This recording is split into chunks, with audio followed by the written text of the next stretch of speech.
Welcome again to my channel. My name is Sania Adrian and I am an ABA student in ABA Dian Cipta Cendekia, Bandar Lampung. So in this video, I would like to tell you some speech method I have formulated to tell you. So let's go. Speech methods. First method is Manuscript Method. The pros and cons of Manuscript Method is that manuscript speaking is word-for-word iteration of a written message. In a manuscript speech, the speaker maintains his or her attention on the printed page except when using visual aids. The advantage of reading from a manuscript is the exact repetition of original words.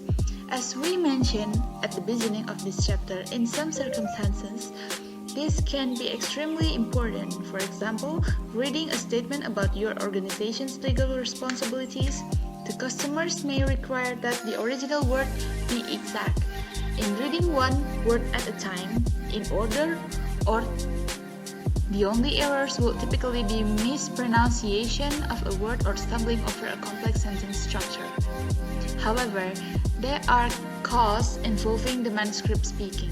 First, it's typically an uninteresting way to present, unless the speaker has rehearsed the reading as a complete performance animated with vocal expression and gestures, as poets do in poetry slam or actors do in readers' theatre.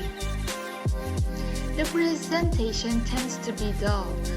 Keeping one eye glued to the script precludes eye contact with the audience. For this kind of straight manuscript speech, to hold audience attention, the audience must be already interested in the message before delivery begins.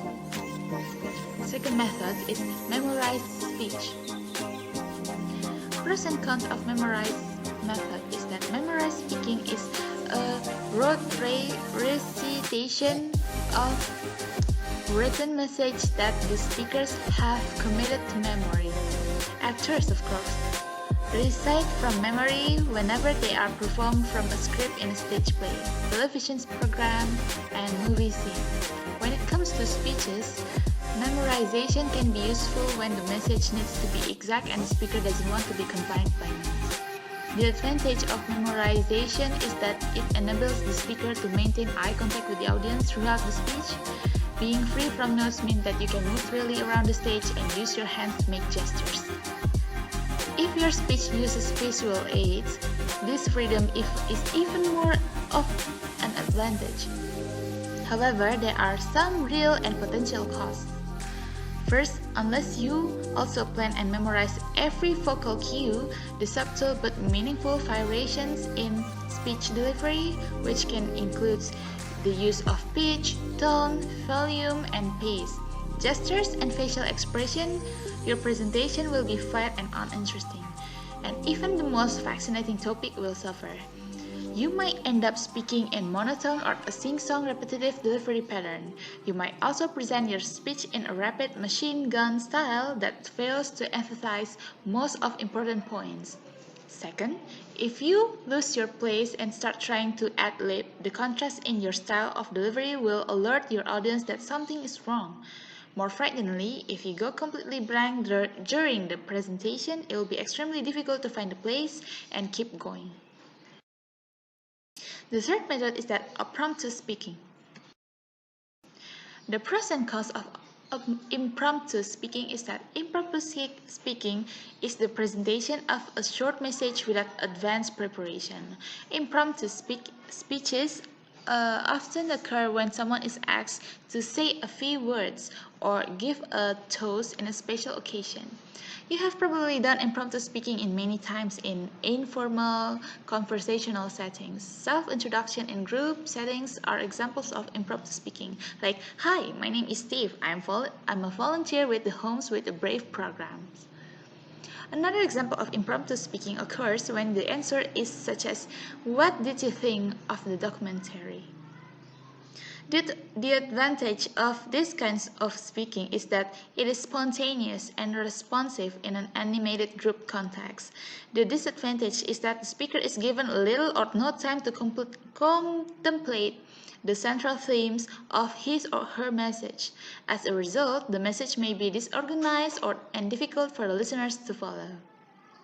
Here is step-by-step guide that may be useful if you are called upon to give an impromptu speech in public. First, take a moment to collect your thoughts and plan and the main point you want to take.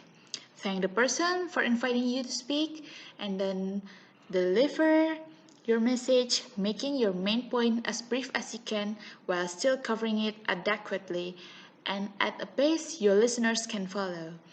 Thanks the person again for the opportunity to speak and stop talking. As you see, impromptu speeches are generally most successful when they are brief and focus on a single point.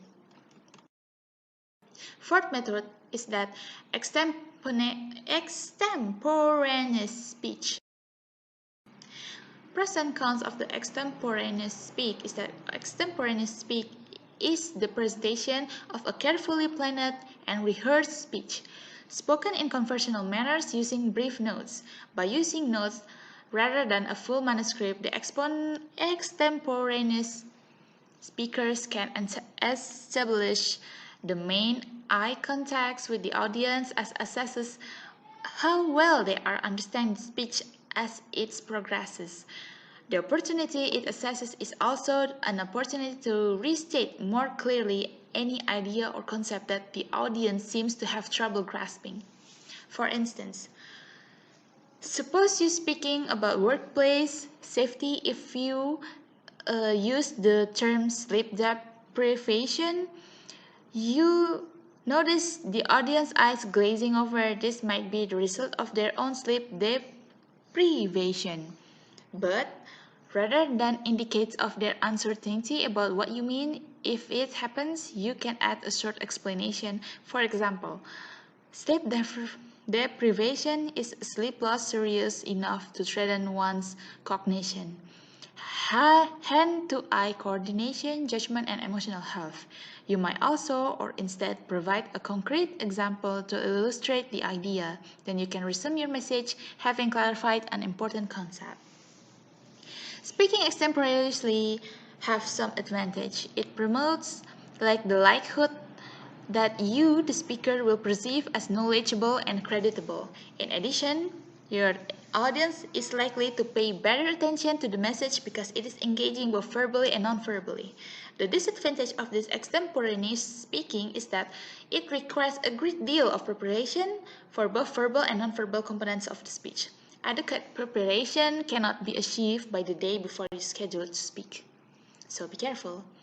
Because the extemporaneous speaking is the style used in a great majority of public speaking situations, most of information in this chapter is targeted to this kind of speaking. Tips. Key takeaways. There are four main kinds of speech delivery: impromptu, extemporaneous, manuscript, and memorize. Impromptu speaking involves delivering a message on a spur at the very moment. As the someone say is asked to say a few words. Extemporaneous speaking consists of delivering a speech at a conversational fashion using notes. This is style most speeches call for. Manuscript speaking consists of reading a fully scripted speech. It is useful when a message needs to be delivered in a precise words. Memorized speaking consists of reciting a script text from memory. Memorization allows the speaker to be free of notes.